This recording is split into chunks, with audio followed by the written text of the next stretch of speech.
Assalamualaikum warahmatullahi wabarakatuh.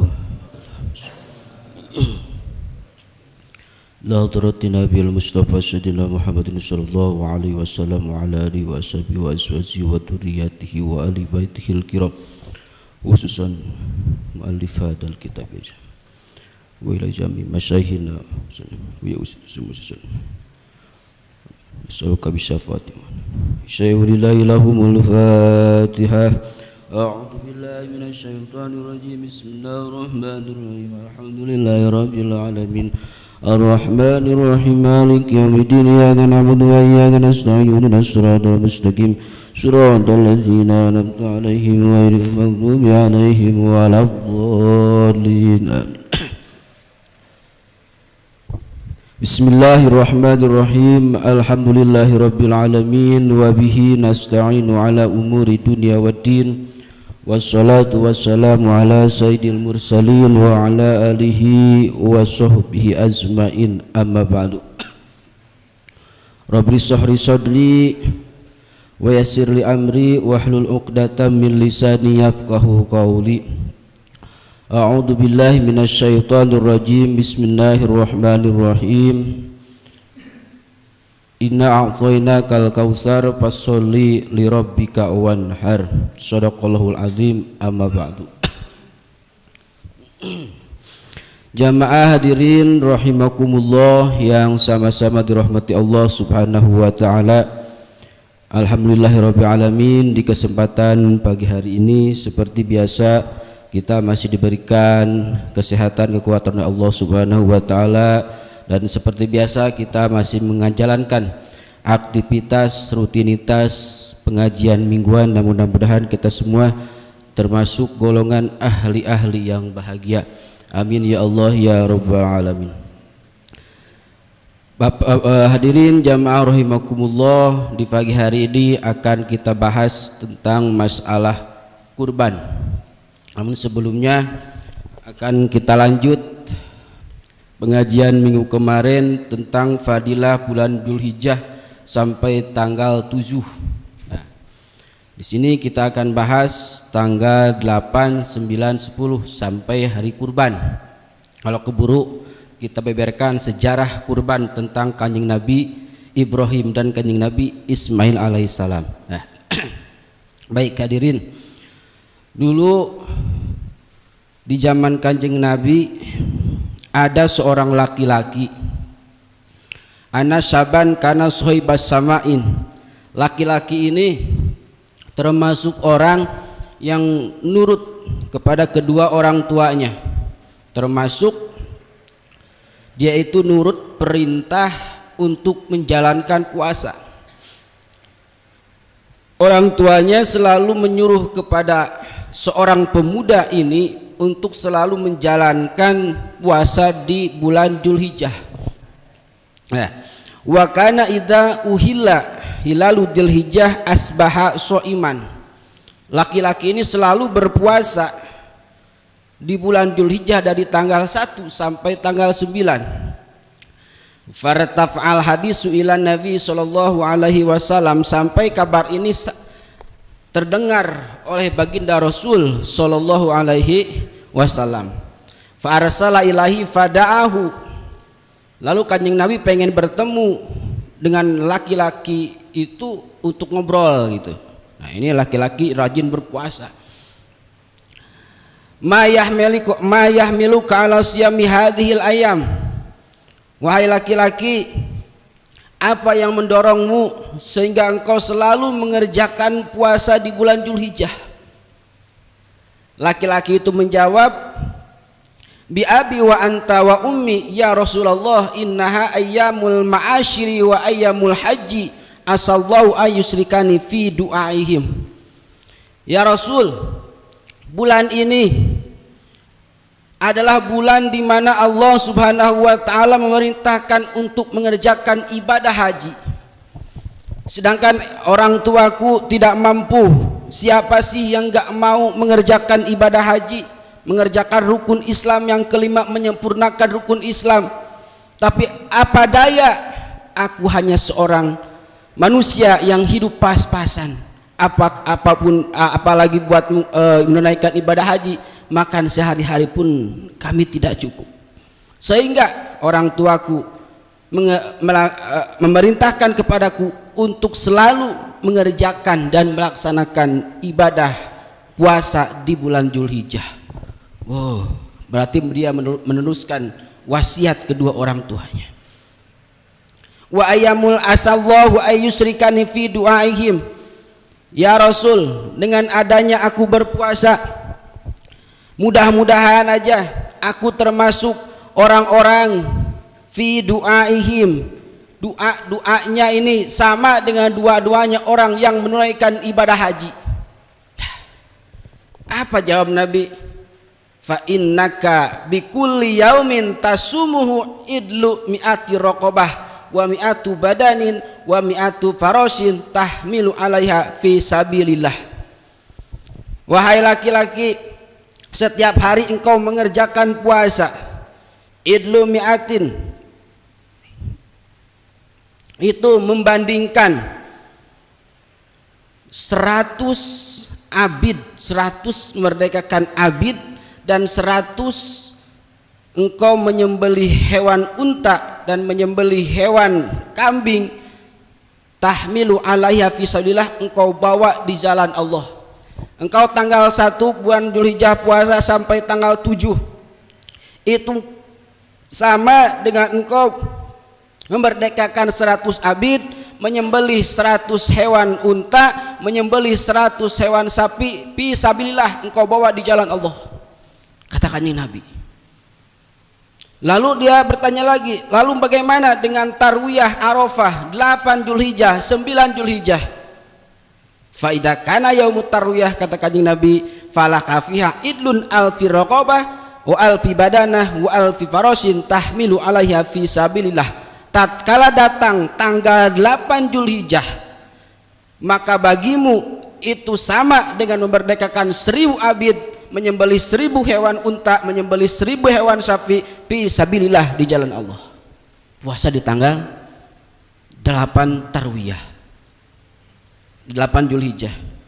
Fa idza kana yaumu Arafah, tatkala engkau berpuasa di tanggal 9 bulan Dzulhijjah atau yaumu Arafah, falaka biha adlullah fa'ir raqabatin wa alfa badantin wa alfai farasin, itu sama dengan engkau menyembelih hewan kurban 2000 unta, 2000 sapi, tahmilu alaiha fisabilillah, engkau berikan di jalan Allah Subhanahu wa ta'ala.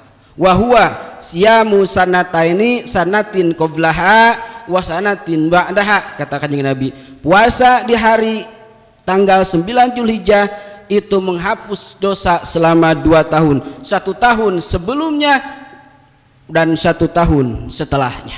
Ya Allah Rabbi ya Karim. Itu loh Pak, fahala tentang puasa di bulan Dzulhijjah, nah, Tarwiyah dan Arafah 8 dan 9.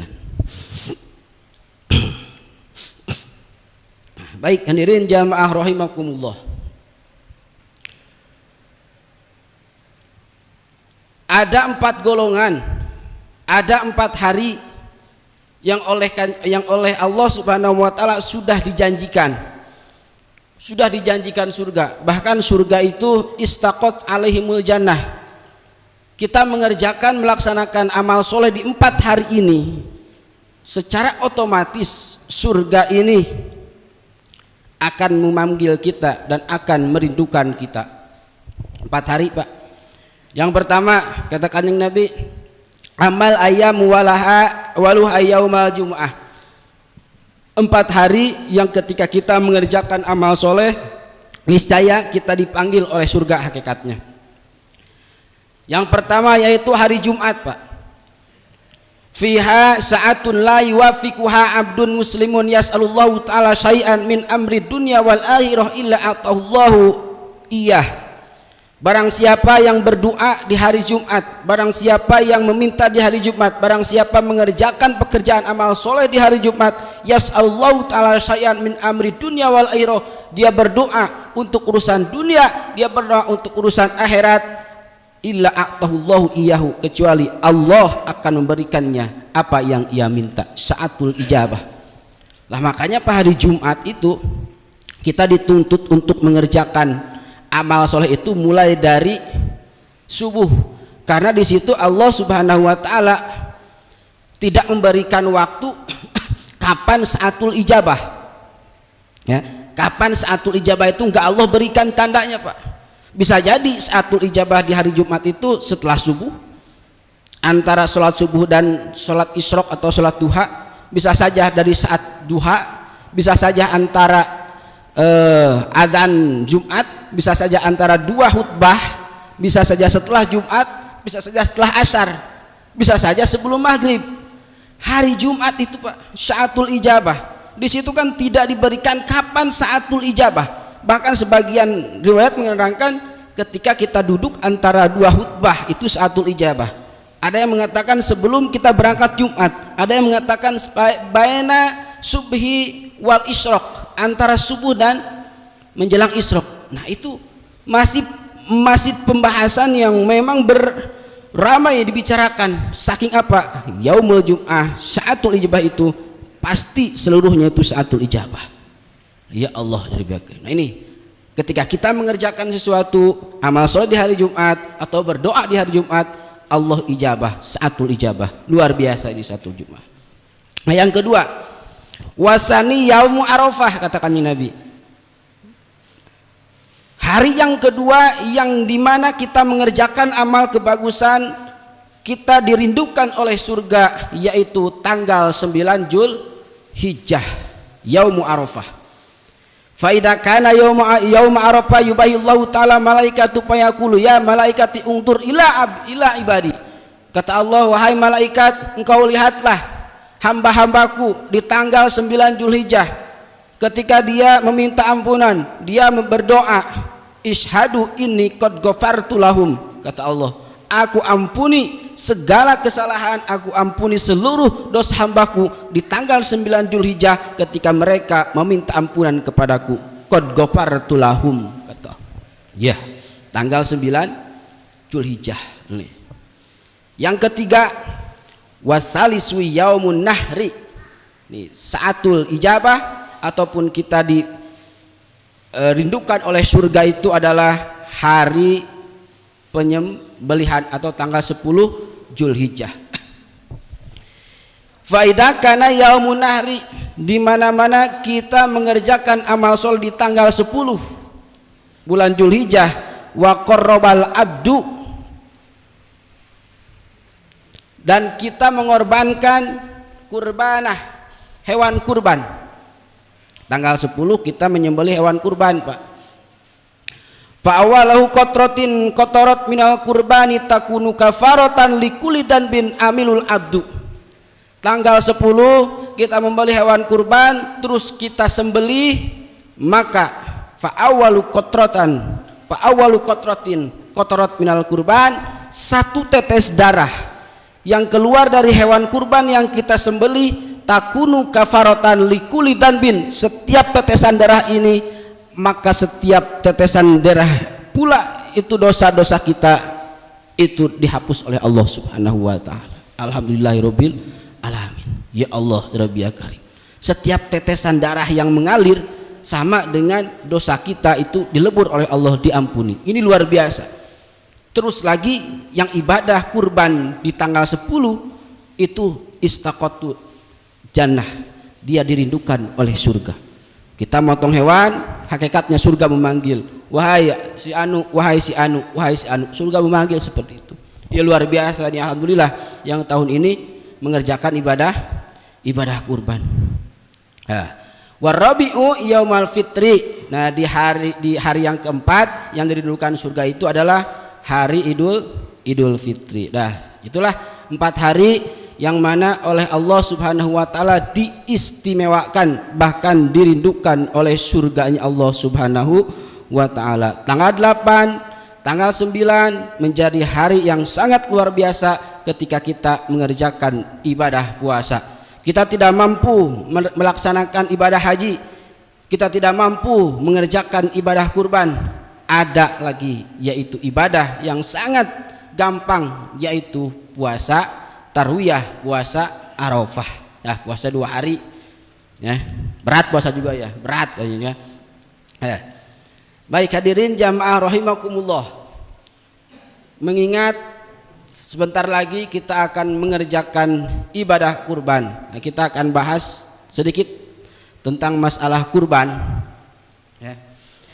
Yang mana setiap tahun juga kita sering bahas, tapi insya Allah lah ya, ini sekadar mengingatkan, sekadar mengingatkan. Ya.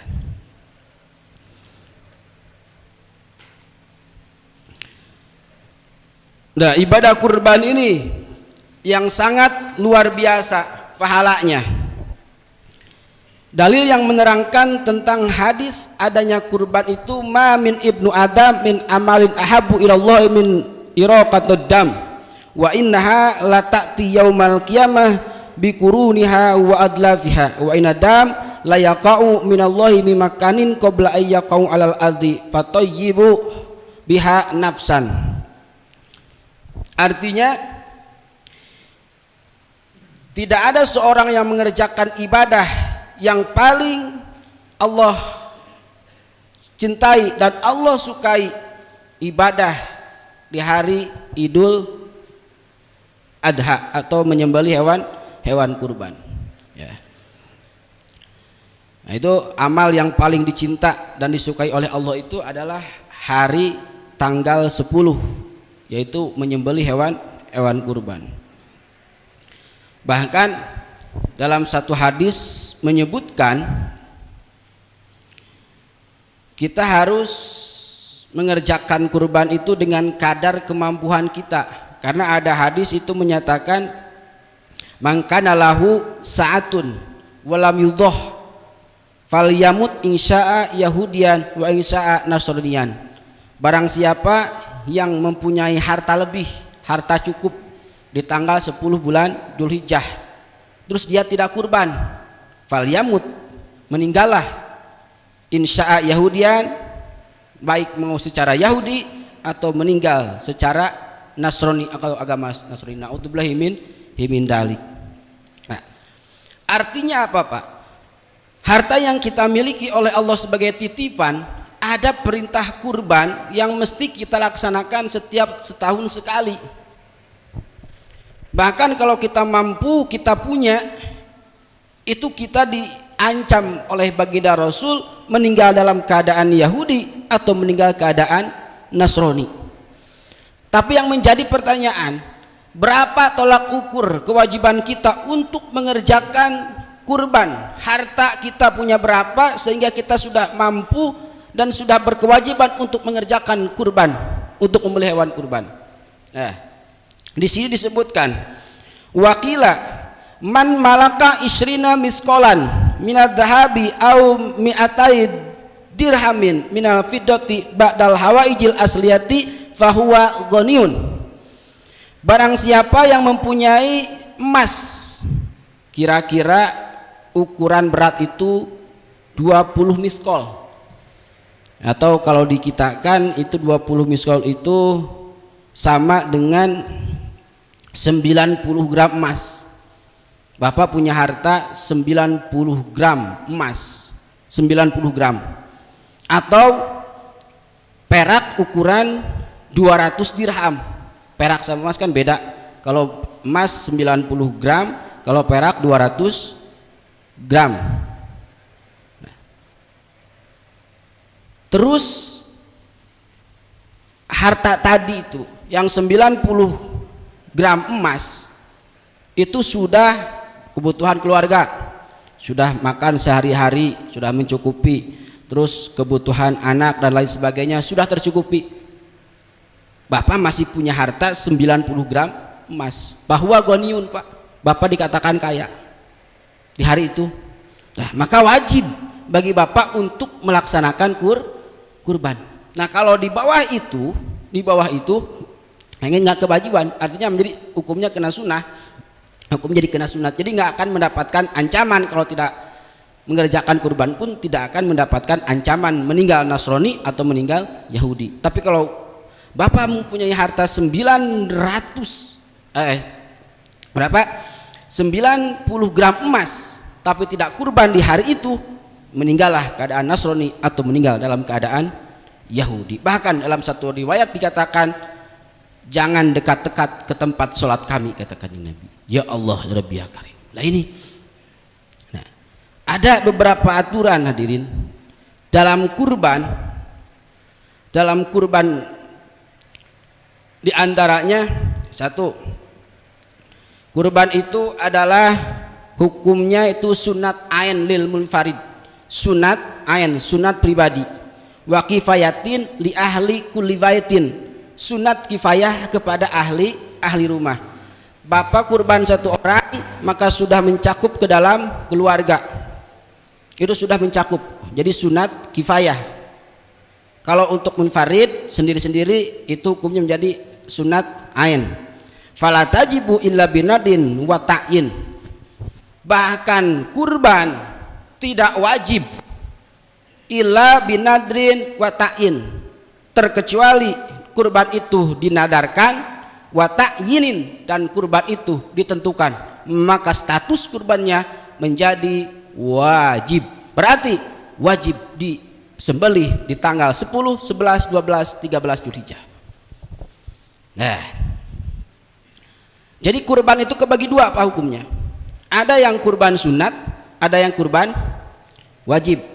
Kurban sunat dan kurban wajib secara hakikat sama-sama menyembelih, tapi aturannya itu berbeda.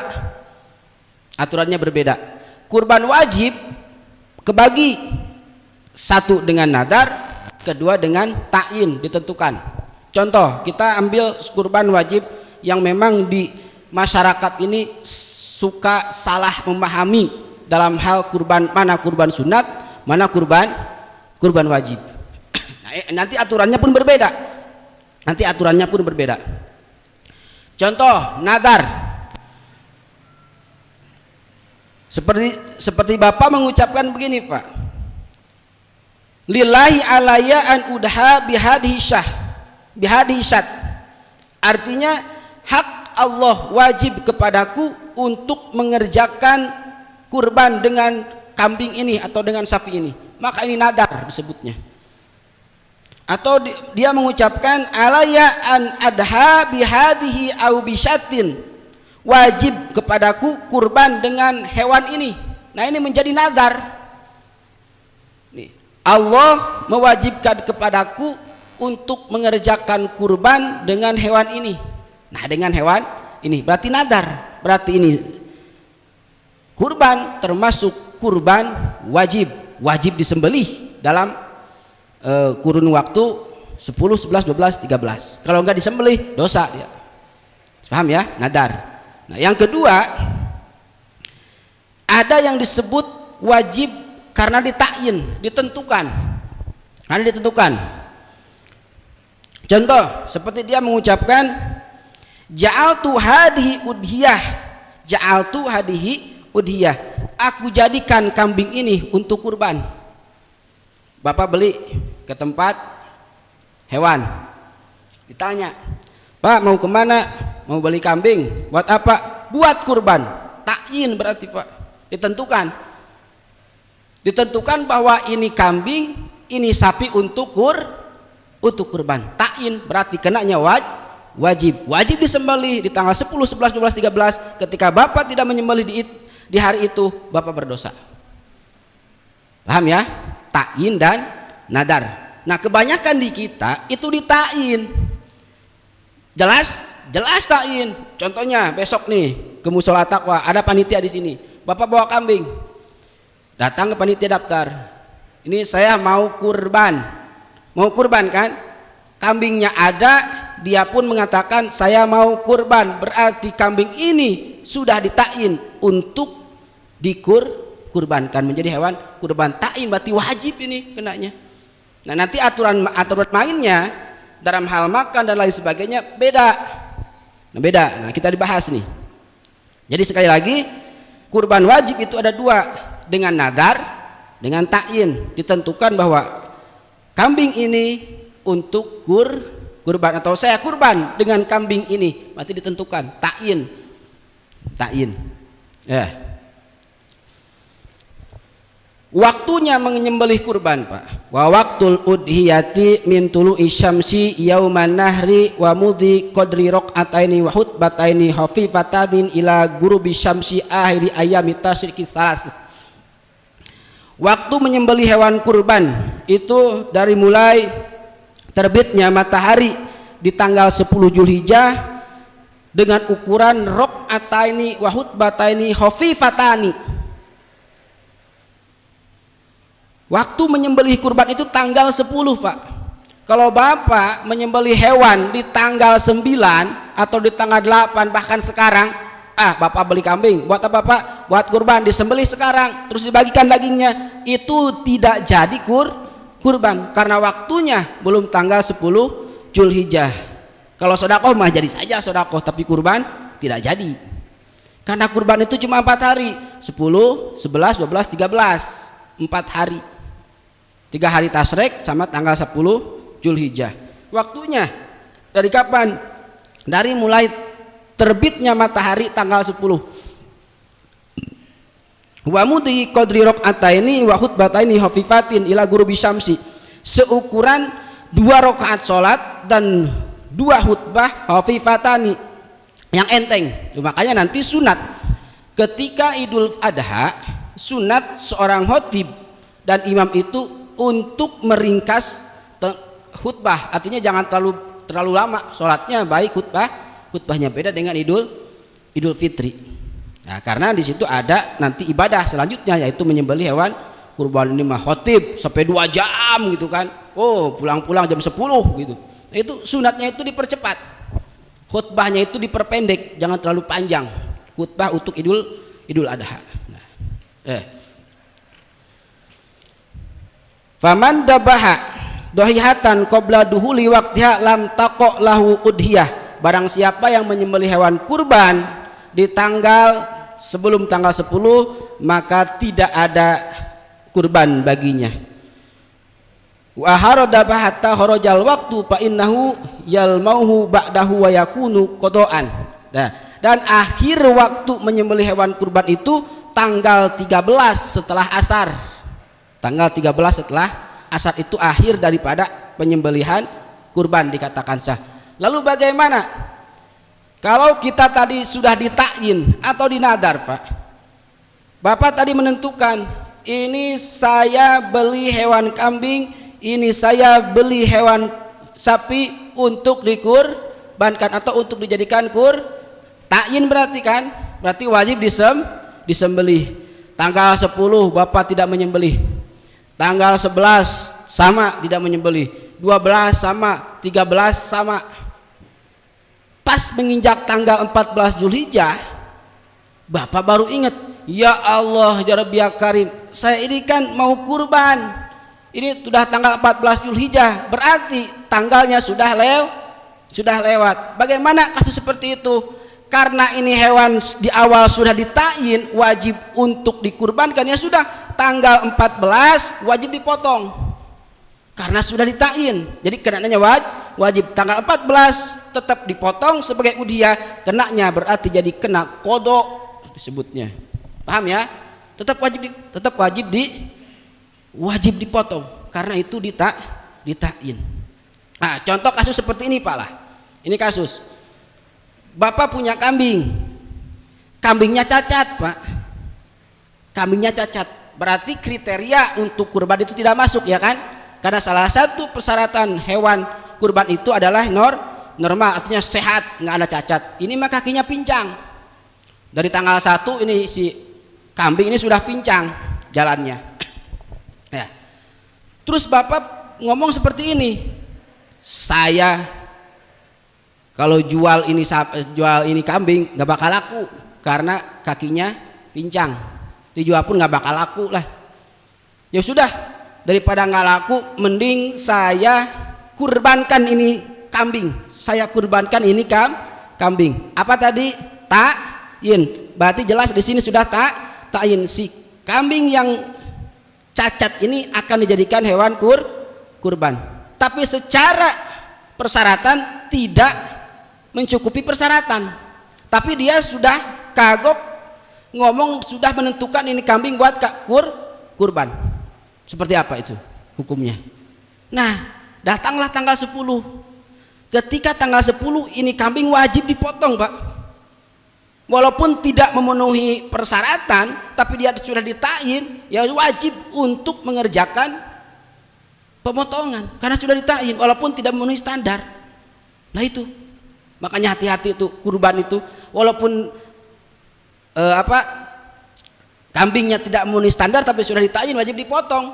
Tetap nanti wajib dipotong ini kambing, tapi kenanya bukan lagi untuk kurban karena tidak memenuhi persyaratan kelayakan hewan kurban, tapi wajib dipotong, wajib dibagikan layaknya seperti hewan kurban. Hakikatnya dia itu melaksanakan takyin, tapi hakikatnya dia tidak kurban karena tidak memenuhi standar persyaratan untuk menjadikan hewan kurban, tapi wajib dipotong, wajib dibagikan seperti hewan kurban. Seperti gitu, Pak. Ya, ini ya.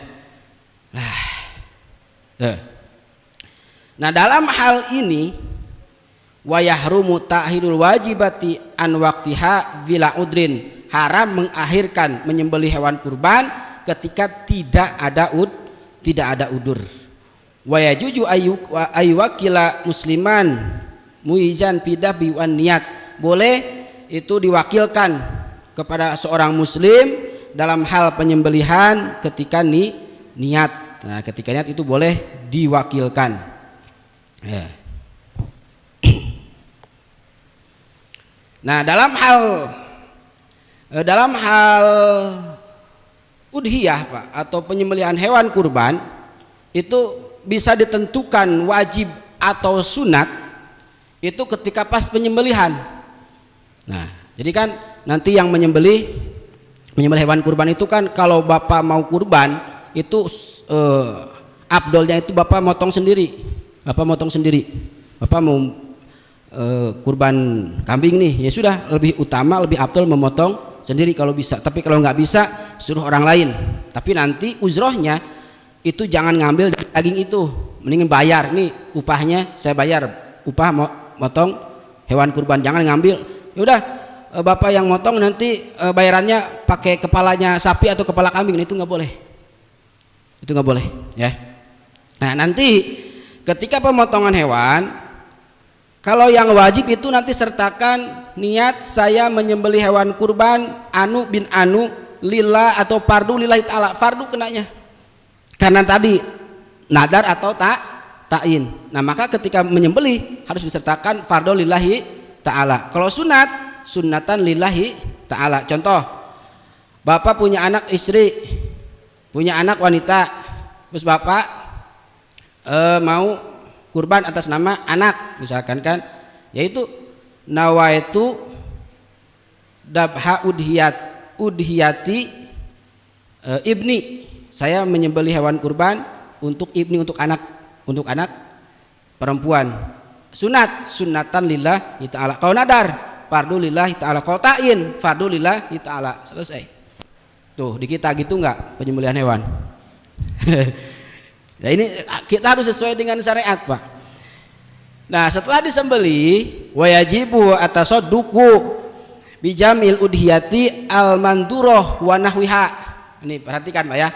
Wajib disedekahkan seluruh bijamil udhiyah al-mandurah, seluruh daging kurban yang memang sudah dinadar, wa nahwiha atau ditakyin. Seluruh daging yang disembelih mulai dari kulit sampai jeroan sampai apa-apanya itu wajib untuk disedekahkan ketika kurbannya mandurah, dinadarkan, au bitain atau ditentukan, wajib semuanya diberikan ke fakir miskin, nggak ada yang tersisa. Ya Allah ya Rabbi karim. Nah, wayajibu at-tasadduqu minal mutatawwi'in biha nayian wal abdul at-tasadduqu bi kullihi illa luqman yatabarruku bi aqliha. Bahkan ketika wajib dengan nadar atau wajib dengan takyin, karena wajib disedekahkan seluruhnya berarti haram, bahasanya, Pak, haram untuk memakan. Haram untuk memakan. Bapak hari ini membeli hewan kurban, hewan kambing, Buat apa Pak hewan? Buat kurban, takyin. Maka nanti ketika sudah disembelih itu hewan kurban, satu, dagingnya, kulitnya dan lain sebagainya wajib disedekahkan kepada fakir miskin. Dua, wayah rumu, haram untuk memakan daging itu sendiri bagi orang yang berkurban. Manduroh dan takyin, paham ya? Gak boleh untuk memakan, haram Pak kalau wajib dan takyin. Wayajibu atasodaku minal mutatawi biha nayan wal abdulu atasoduku bikulihi ila lukman yatabarroku biakliha.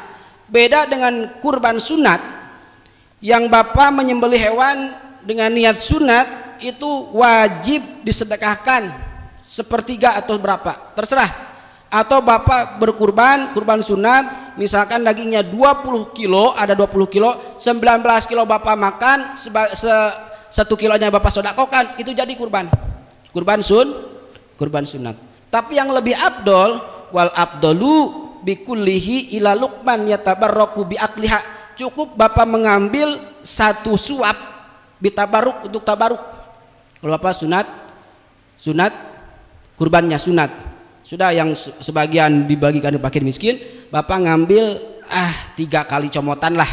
Kalau lebih baik itu hatinya kan, karena gampang untuk diolah, itu ya tabarok, untuk mengambil keberkahan. Itu kalau sunat kurban, artinya kalau kurbannya sunat. Kalau kurban wajib tetap haram untuk memakan dagingnya tuh. Nah, yang menjadi pertanyaan itu seperti apa sih yang sunat kurban itu bisa dihukumi menjadi sunat, hakikat hewan kurban ini jadi sunat Pak? Karena rata-rata di kita kan takyin lah ya, takyin itu saya yakin itu takyin Pak. Orang-orang tidak tahu itu bahwa dia itu sudah mentakyin hewan yang akan dikurbankan. Bapak datang ke musola, datang ke tempat penyembelihan, bawa kambing, Pak saya mau kurban, daging apa itu, kambingnya ada, sapinya ada, saya mau kurban, berarti itu takyin Pak, kenanya wajib, kenanya menjadi wajib. Atau jauh-jauh hari bapak berangkat, bapak mau kemana? Mau beli kambing, buat apa? Buat kurban, takyin, berarti masuknya ke dalam wajib. Nah kalau yang sunat Pak, yang sunat itu gini, ini yang sunat itu bapak di tanggal 10 bawa kambing ke musola, bapak sembelih. Ketika penyembelihan bapak niatkan ini sunat, ini kurban sunat, berarti jadi kenanya sunat Pak, jadinya kenanya sunat. Ataulah yang paling gampang, dalam kitab Bughyatul Murtasyidin dikatakan, ada kaul imam yang mengatakan ketika orang awam tidak tahu dengan status takyinnya ketika kurban, ada kaul Imam Qofal kalau nggak salah itu yang membolehkan ketika seseorang membawa hewan kurban ke musola atau ke tukang potong untuk dipotong di tanggal 10, dia mengatakan saya akan kurban sunat. Itu menjadi sunat, bukan menjadi wajib. Jadi bapak nanti kalau bapak pengen selamat, artinya pengen makan gitu kan, pengen makan hewan yang bapak kurbankan untuk mengambil keberkahan hanya dengan sesuap atau 3 suap, bapak bawa kambing ke musola, ke panitia, Pak saya niat kurban sunat, Pak saya mau kurban sunat. Atau bertanya, bapak mau kemana? Mau beli kambing, buat apa kambing? Buat kurban sunat atau buat sunat kurban, seperti itu. Paham ya? Itu aman Pak. Kalau bapak ditakyin buat apa nih? Buat kurban, ya sudah takyin disebutnya, takyin. Atau bapak saya kurbankan ini sapi, ini kambing, makdur, berarti nadar, wajib juga. Nah kalau bapak mau kemana? Mau beli hewan apa? Hewan kambing, hewan sapi, buat apa? Buat sunat kurban atau kurban sunat, ya sudah kenanya menjadi sunat. Paham ya? Nah, sekarang kita rapikan Pak, biar sama-sama aman. Secara hukum itu wayahrum al aklu, haram untuk memakan daging ketika daging si kurban ini dinadarkan atau ditakyin tadi, haram. Tapi kalau sunat itu bahkan abdolnya bapak mengambil sebagian atau 1/3 bitabaruk untuk tabaruk, itu nggak ada masalah ya. Wala yajuju bai'a syai'in minha, tidak boleh menjual sebagian daripada sebagian hewan yang dikurbankan. Bapak jual kulit nggak boleh. Bapak jual dagingnya, nggak boleh. Itu hak, nggak boleh. Wala yajuzu bai'un sa'in minha. Nah, kalau kulit itu kan kalau mau dijual kulitnya itu jangan sama panitia, harus ada ijab kabul yang berhak menerimanya, fakir miskin. Karena kulit nggak bisa diolah secara benar oleh panitia, solusinya adalah boleh memberikan kulit pada fakir miskin terlebih dahulu. Bu, ibu ini mendapat jatah kulit. Oh iya, karena ibu nggak bisa ngolahnya, ya sudah, tolong jualin ini kulit. Nanti berapapun hasil penjualan kulit saya terima. Nah, oleh panitia dibawa lagi karena sudah ada ijab kabul, saya terima dulu. Jadi si kulit ini serahkan terlebih dahulu kepada yang berhak menerima. Nanti yang berhak menerima ini fakir miskin ini, kalau dia mau jual sendiri nggak ada masalah, silakan. Kalau dia tidak bisa jual, ya sudah, jualin sama panitia. Tapi ini bukan lagi milik panitia, tapi milik si fakir miskin. Seperti itu ya. Kalau ujuk-ujuk bapak di sini ini nggak boleh pak. Bapak motong nih, seret, potong, selesai, kulitnya ada 10. Ada tukang kulit, biasanya gitu. Tukang kulit itu selalu kasih DP sebelum hari H pak biasanya. Bentar lagi nih, bentar lagi. Yang ke rumah juga ada. Kemarin seminggu yang lalu datang ke rumah, dia mau ngasih DP kulit. Kulitnya kulit apa kata saya? Nggak beres nih orang kedong-dong tuh. Ada tuh bangkai kulit itu, cari kulit ngasih DP.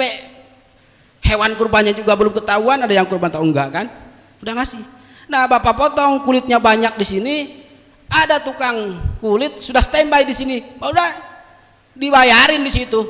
Nah, ini nggak boleh. Ini kulit punya siapa? Panitia, bukan bukan penerima, tapi sebagai wakil dari mudhohi, berarti tidak berhak untuk menjualnya.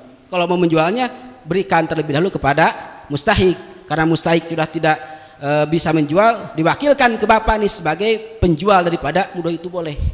Paham ya? Nah, itu. Wa yahrumu naqluha, dan ini haram pak. Wa yahrumu naqluha an baladin tadhiyah, haram memindahkan dari satu negara ke negara yang lain, dari kampung ini ke kampung yang lain. Haram memindahkan daging hasil kurban. Wafil qolaidi, bahkan menurut Imam Qolaidi, ma wajabat tasadduqu bi yatasaddaqu ala ahli mudhiha fa inna qalahu pakazakati wal adhu manuhu. Sama dengan kasus zakat fitrah pak. Ini haram, naklu zakat, naklul udhiyah itu haram. Seperti apa? Bapak menyembelih hewan kurban di blok G. Bapak kurban di blok G 1 ekor kambing misalkan, dipotong, beres dipotong, dagingnya diolah, terus sudah mau dibagikan, ternyata bapak bagikan ke kampung sebelah, ke Batagara, sedangkan warga blok G tidak merasakan. Ini naklul udhiyah wa yahrumu, haram. Sama dengan kasus zakat fitrah pak. Fa'ina nakalahu pakai zakatil fitrah, sama dengan kasus zakat fitrah. Bapak berdomisili di blok G, di blok G masih banyak mustahik, fakir, miskin dan lain sebagainya. Bapak bayar zakat fitrah ke kampung sebelah, naklul balad wa yahrumu, haram zakat fitrahnya. Ya Allah ya Rabbi ya Karim. Lah kenapa? Tetangga kiri kanan, tetangga 40 ke belakang, 40 ke samping, 40 ke depan. Ketika bayar zakat fitrah, bapak malah ke tempat lain, wayah rumu, haram bayar zakat fitrahnya. Ya Allah ya, fikih Imam Qolaid menandakan seperti itu. Sama dengan kasus ini naklul udhiyah, bapak menyembelih di sini tapi pembagiannya ke kampung sebelah. Nah di sini kelaparan, di kampung sebelah enak-enakan makan daging. Nah ini wayah rumu, haram pak. Sama dengan kasus zakat fitrah. Beda lagi dengan zakat fitrah, yang afdol itu di mana bapak akan melaksanakan Idul Fitri, maka di situ afdolnya bapak Idul Fitri bayar zakat fitrahnya. Kan ada bahasa gini, tinggal di blok G, usaha di Tangerang, lain-lain di Tangerang, bayar zakat fitrah di kampung. Akan seperti itu. Padahal itu benernya seperti itu pak. Benar bayar zakat fitrah itu di mana bapak akan mengerjakan sholat Idul Fitri dan akan mengerjakan tanggal 1 Syawal, di mana bapak berada di situ bapak afdolnya bayar zakat fitrah. Bapak nih bayar zakat fitrah, tanggal 1 Syawal Bapak akan lebaran di kampung, ya sudah, bayar zakat fitrahnya di kampung, jangan di sini. Afdalnya seperti itu. Ini kan tak ada bahasa, wih kerja di Tangerang bayar fitrah di kampung lah. Kan Bapak sama keluarga mau lebaran di mana? Di kampung, ya sudah, bayar fitrahnya di mana? Di kampung. Afdalu itu lebih utama. Lebih utama. Karena yang merasakan tanggal 1 itu Bapak di situ berarti kebagian hak-hak mereka di situ. Berbagi. Enggak ada masalah. Enggak ada masalah, bahkan afdalnya seperti itu. Yang lain lagi yang haram itu Bapak memindahkan naklu zakat ini ke kampung sebelah. Bapak mau lebaran di blok G, terus zakat fitrah di blok yang lain. Blok G kelaparan, blok yang lain enak-enakan dapat zakat fitrah, hasil zakat fitrah bayar Bapak itu naklu zakat haram, Pak. Sama dengan naklul udhiyah. Seperti itu. Ya Allah, lebih karim. Nah, seperti itu. Ya, tentang masalah hukum udhiyah, hukum kurban. Nah, mungkin ini sebagian untuk kita dalam hal penyembelihan hewan kurban. Nah, sebelum saya tutup, silahkan ada pertanyaan. Ini untuk kisah Kanjeng Nabi Ibrahim, karena waktunya sudah siang, insya Allah kapan-kapan akan kita bahas. Nah, ini untuk mengingatkan kita tentang masalah hewan kurban. Monggo silakan. Salam.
Baik, ya, masyarakat yang awam, Pak, itu masih diampuni kalau tidak tahu, itu masih diampuni. Ya sudah, kalau yang sudah lewat itu kan, ini saya untuk kurban, berarti kan jelas ini ta'in, hakikatnya ini ta'in, Pak, sejelas, jelas itu ta'in.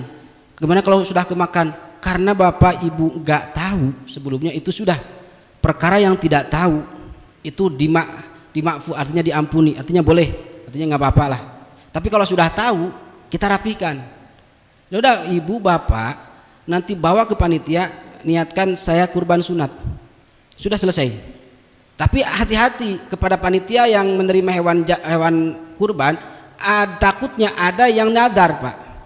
Nanti harus dibedakan. Dalam hal penyembelihan tadi, yang membedakan itu dalam hal penyembelihan dengan sunat dengan fardu. Nah, yang wajib ini seperti gini. Takutnya dulu ada amanat atau ada wasiat dari seseorang yang sudah wafat.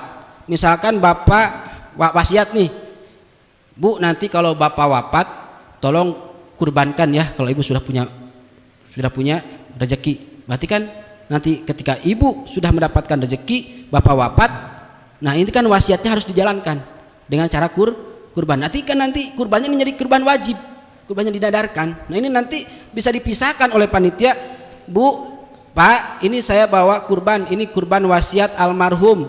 Berarti kan jadi nadar wajib, nanti penyembelihannya si hewan ini dipisahkan. Ini wajib disembelihnya dengan fardu lillahi ta'ala, bukan sunatullahi ta'ala. Paham ya? Ya, takutnya ada seperti itu. Jadi dalam hal ini panitia penerimaan hewan kurban harus jeli dan hati-hati. Kita pun yang mau kurban, sok dari sekarang saya niat kurban sunat. Panitia, hari ini saya bawa hewan kurban, bawa hewan sapi, bawa hewan kambing untuk kurban sunat. Gitu. Tapi kali nanti kalau yang memang wasiat, nanti sertakan di situ wajib oleh panitia. Nah, supaya jamaah tidak terjebak dengan hewan kurban yang kena ta'in, ya sudah, niatkan kurban sunat, selesai urusannya. Jadi sertakan saya ini bawa hewan sapi, bawa hewan kambing untuk disembelih dengan niat kurban sunat. Nah makanya kan tadi saya bilang Pak, afdolnya kurban itu menyembelih sendiri. Jadi ketahuan sendiri itu kan lebih utama, lebih afdol kalau bisa. Dengan sendirinya kita menyembelih hewan kurban, di situ kan kita yang menentukan ini kurban sunat, ini kurban wajib. Nah afdolnya seperti itu. Karena kita belum mampu untuk menyembelih, suka ada yang tukang menyembelih, ya sudah sertakan nanti ke tukang sembelih atau ke panitia yang penerimaan, curtakan sunat atau wajib. Nah, seperti itu ya, paham ya? Nah, ada lagi monggo Pak.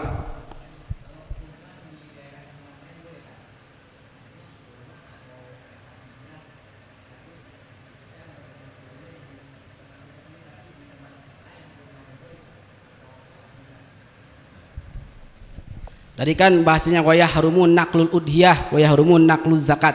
Jadi haram untuk memindahkan udhiyah, hewan kurban atau daging kurban, dan haram memindahkan zakat fitrah. Nah itu kalau memang situasi dan kondisinya tergantung bagaimana kita berada Pak. Jadi jangan sampai yang saya katakan tadi, Bapak menyembelih di sini tapi pembagian daging di sana, gitu kan? Gitu. Kalau misalkan Bapak mau menyembelih di sana, ya sudah, Bapak kan kurbannya di sana, ya sudah bagikan ke orang setempat gitu, walaupun Bapak berdomisili di sini, gitu kan? Jangan sampai Bapak menyembelih di sini, pembagian di sana, orang sini kelaparan, nggak dapat daging, gitu kan? Ya kalau Bapak mau menyembelihnya di sana, ya sudah di sana saja pembagiannya, jangan dibawa ke sini, gitu. Walaupun domisili di sini, misalkan nih saya kan tinggal di sini, nanti tanggal 10 Zulhijjah saya akan pulang kampung, saya mau kurban di kampung, ya sudah saya bagikan di kampung Kak, bukan bagian ke sini, gitu. Kalau masalah zakat fitrah itu memang nggak boleh untuk memindahkan naklu zakat, tergantung bagaimana tadi situasi dan kondisi Bapak mau lebaran di mana. Kalau Bapak mau lebaran di kampung berarti bayar zakat fitrah di kampung, kalau Bapak lebaran di sini bayar zakat fitrahnya di sini. Kalau pas malam takbir Bapak lagi di perjalanan belum sampai ke tempat tujuan, Bapak belum bayar zakat fitrah, ya sudah bayar zakat fitrahnya di jalan, bukan di jalan raya ya, di tempat mana di situ di jalan ada yang baz ya, ada panitia zakat fitrah, ya sudah di situ, takutnya nanti Bapak nggak keburu, seperti itu ya. Jadi nggak ada masalah Pak, kalau Bapak kurban di sono, menyembelih di sono maksudnya, bagikannya di tempat sono, walaupun Bapak domisili di sini, nggak ada masalah. Yang penting di mana dia memotongnya, berarti di situ dia harus mentasarufkan daging yang disembelih tadi di tempat setempat. Paham ya? Udah ada lagi?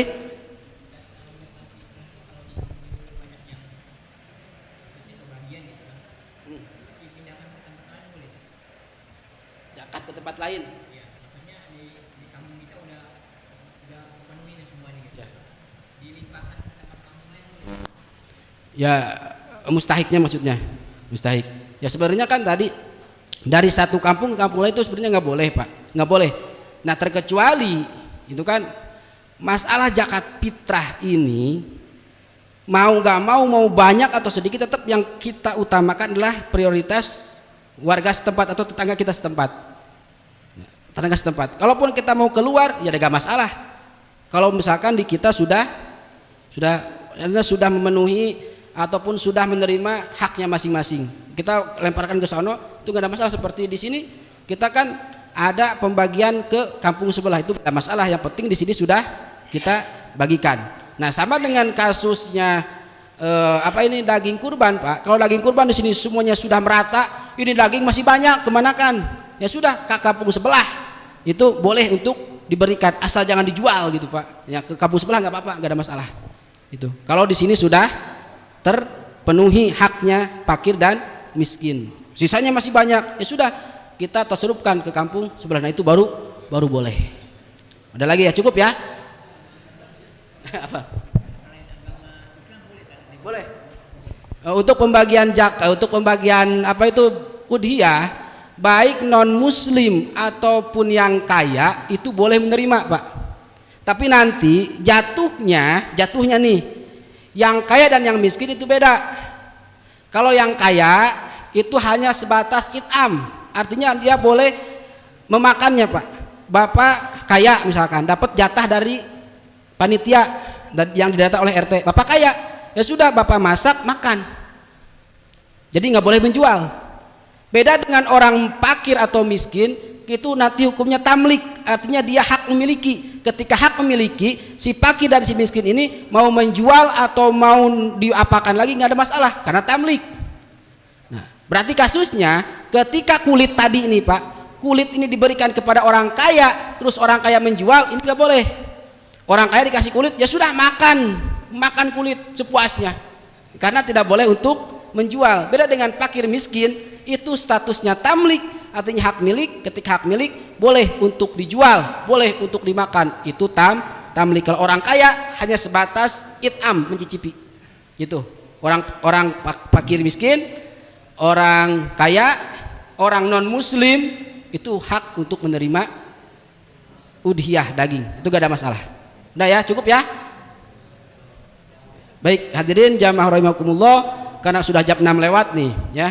Baik, kita tutup pengajian ini dengan doa, mudah-mudahan kita semua nanti termasuk ahli-ahli ibadah kurban yang kurbannya diterima oleh Allah Subhanahu wa taala. Dan kita doakan yang tahun ini belum bisa kurban, mudah-mudahan Allah senantiasa memberikan keluasan rezeki kepada kita. Sekedar informasi, di At-Taqwa nanti penyembelihan hewan kurban dan sholat Idul Adha itu jatuh pada hari Kamis mengikuti pemerintah. Adapun tanggal 10-nya hari Rabu itu gak ada masalah, melalui hisab Sulamun Nairen itu tanggal 10-nya jatuh pada hari Rabu, berarti Tarwiyah dan Arafahnya Senin Selasa. Kalau yang puasanya Senin, lebarannya hari Rebo. Yang hari Kamis berarti Tarwiyah Arafahnya itu adalah Selasa Rabu. Itu silakanlah Bapak mau ikut kemana ya. Dan untuk selanjutnya minggu depan, karena masih suasana lebaran, insya Allah pengajian di At-Taqwa libur sementara. Alhamdulillahirabbil alamin. Wallahu a'lam bishawab. Allahumma sholli ala sayyidina Muhammadin fil awwalin wal akhirin wa barik wa sallim radhiyallahu tabaraka wa ta'ala an kulli sahabati Rasulillah ajmain. Allahumma hdinas siratal mustaqim. Allahumma hdinas siratal mustaqim siratal ladzina an'amta 'alaihim minan nabiyyin wasiddiqin washuhada wassolihin wa sunna ulaika rafiqa dzalika al fadlu min wa kafa billahi alima. Wassalli wa sallim ala jami'il anbiya'il mursalin walhamdulillahi rabbil alamin. Akhirul kalam. Assalamualaikum warahmatullahi wabarakatuh. Sallallahu